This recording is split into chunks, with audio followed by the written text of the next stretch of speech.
Corruption in Siemens. What is corruption?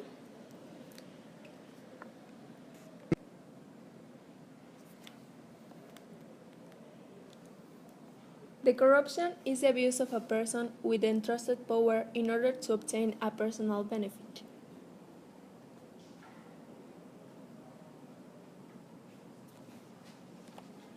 Some types of corruption are grand corruption, that consists of acts committed at a high level of government that distort policies or the central functioning of the state, enabling leaders to benefit at the expense of the public good. Corporate corruption. This occurs in relationships between private business corporations and the suppliers or clients.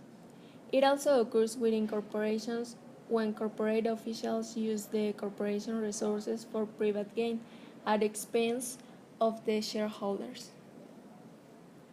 Petty corruption refers to everyday abuse of entrusted power by low and mid-level public officials in their interaction with ordinary citizens, who often are trying to access basic goods or services in places like hospitals, schools, police departments, and other agencies.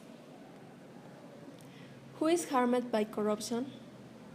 If corruption is used purely on the basis of business economics, macroeconomically, it costs money to society, which should be considered as a loss. From the microeconomic point of view, for the breathing entrepreneur, it is profitable.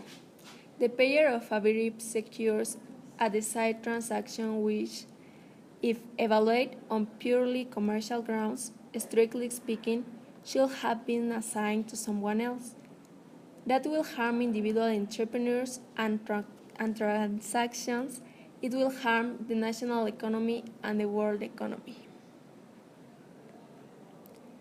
How Siemens got into the problem of corruption? Until 1999, German law did not specifically prohibit the payment of foreign bribes to secure business. In fact, these payments were tax deductible. After the law change, greater effort was made to conceal payments.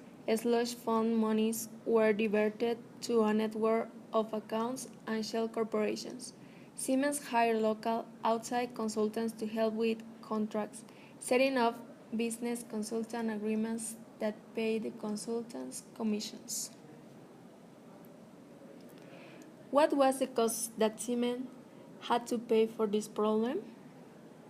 The costs were 1.6 billion in fees and profit disgorgements to use and German authorities, as well as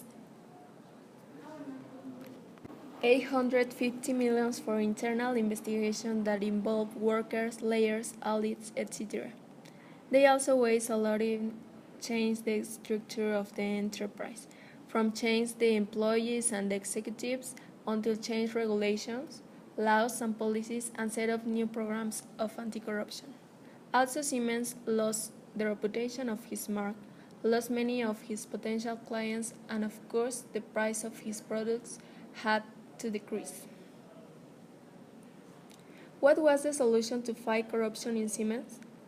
As a result of the investigation, Siemens dismissed more than 500 employees who were implicated in corruption and sued 9 former members of its managing board for 28.3 million for breaching their duties. Former CEOs Heinrich von Pierre and Klaus Kleinfeld agreed to pay Siemens 7.5 million and 3 million respectively to settle the case. The new CEO, Peter Loescher, focused in the quality of the production and set up policies anti-corruption for the enterprise. As a Siemens employee, we will respond to the changes adopted by the company. Tell to anyone who tries to make corrupt deals with the enterprise that we are not allowed to do this kind of action.